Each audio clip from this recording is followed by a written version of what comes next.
بسم اللہ الرحمن الرحیم۔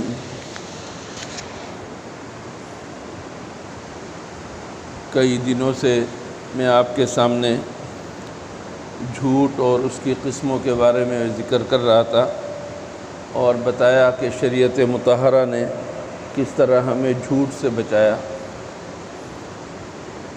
ہماری شریعت نے، ہمارے دین نے ہمیں بعض اوقات جھوٹ بولنے کی اجازت بھی دی ہے۔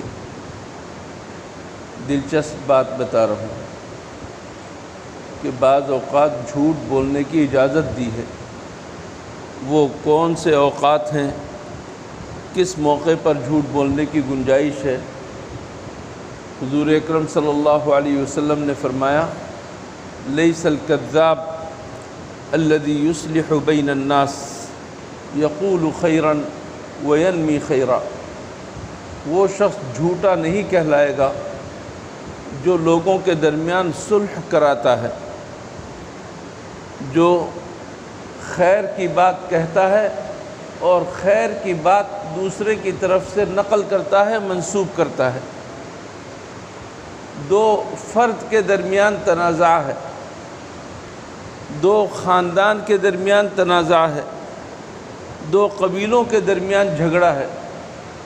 ان دونوں فریق کے درمیان صلح کرانے کی ضرورت ہے۔ دونوں آپس میں گتھم گتھا ہے، دشمنی بڑھی ہوئی ہے۔ اب ایک آدمی ان دونوں فریق کے درمیان صلح کرانا چاہتا ہے۔ آج کے ماحول میں تو بھڑکانے والے زیادہ ہیں۔ ایک فریق کے پاس جا کر کسی نے کچھ لگائی بجھائی کر دی، دوسرے فریق کے پاس جا کر کچھ اور لگائی بجھائی کر دی، اور ان کے درمیان دشمنی بھڑک اٹھتی ہے۔ لیکن اللہ کا ایک نیک بندہ ایک فریق کے پاس جا کر کہتا ہے کہ وہ جو تم کہہ رہے ہو کہ وہ تمہارا دشمن ہے، وہ تو تمہارے بارے میں اچھی رائے رکھتا ہے، وہ تو تمہاری تعریف کر رہا تھا، وہ تو صلح چاہتا ہے۔ اور دوسرے فریق کے پاس جا کر کہتا ہے کہ وہ تو تمہیں سلام پہنچانا چاہ رہا تھا، حالانکہ وہ سلام پہنچانا نہیں چاہ رہا، لیکن آپ دونوں کے درمیان کشیدگی کم کرنے کے لیے، دونوں کے درمیان صلح کرانے کے لیے ایسی بات کہہ دیتے ہیں۔ تو حضور اکرم صلی اللہ علیہ وسلم نے فرمایا کہ یہ شخص جھوٹا نہیں ہے۔ دو فرد یا دو خاندانوں کے درمیان صلح کرانے کا عمل کتنا بڑا ہے، آپ اس کا اندازہ اس بات سے لگائیے کہ حضور اکرم صلی اللہ علیہ وسلم نے ایک حدیث شریف میں فرمایا کہ میں تمہیں بتلاتا ہوں، نماز سے، روزے سے، صدقے سے بڑھ کر کوئی عمل بتاتا ہوں۔ فرمایا کہ دو آدمیوں کے درمیان صلح کرانا ہے۔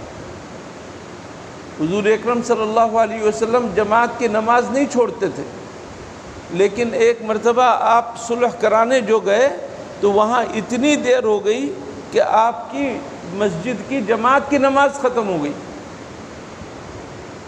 صلح کرانے کا عمل اتنا بڑا عمل ہے۔ تو جھوٹ جن مقامات میں جائز ہے، ان میں سے ایک مقام یہ ہے کہ دو آدمیوں کے درمیان یا دو فریقوں کے درمیان صلح کرانے کے لیے اچھی بات کہے۔ اسی طریقے سے جھوٹ بولنے کا ایک مقام جنگ کا مقام ہے کہ کسی دشمن کے ساتھ آپ کی جنگ ہے، آپ کا جہاد چل رہا ہے، تو اس کو دھوکے میں رکھنے کے لیے کوئی ایسی بات اڑا دی، اس کی بھی گنجائش ہے۔ اور ایک مقام وہ ہے کہ کوئی شخص اپنی بیوی سے جھوٹ بولے یا بیوی اپنے شوہر سے جھوٹ بولے، ایسا جھوٹ جس کا کوئی نقصان نہ ہو، فائدہ ہو۔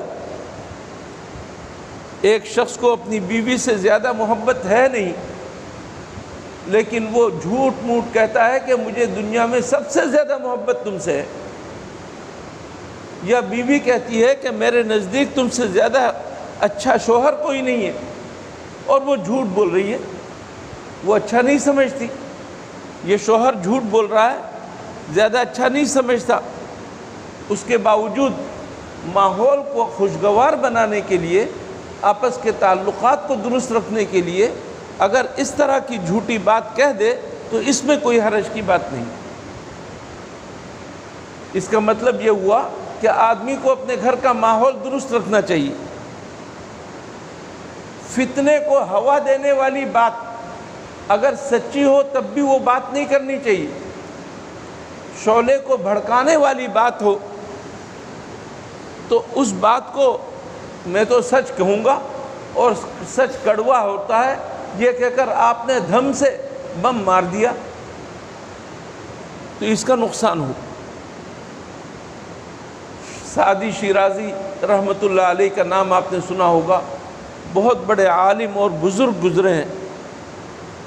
وہ فرماتے ہیں کہ وہ جھوٹ جس کے اندر مصلحت ہے وہ اس سچ سے بڑھ کر ہے جس سچ کی وجہ سے فتنہ پھیلے۔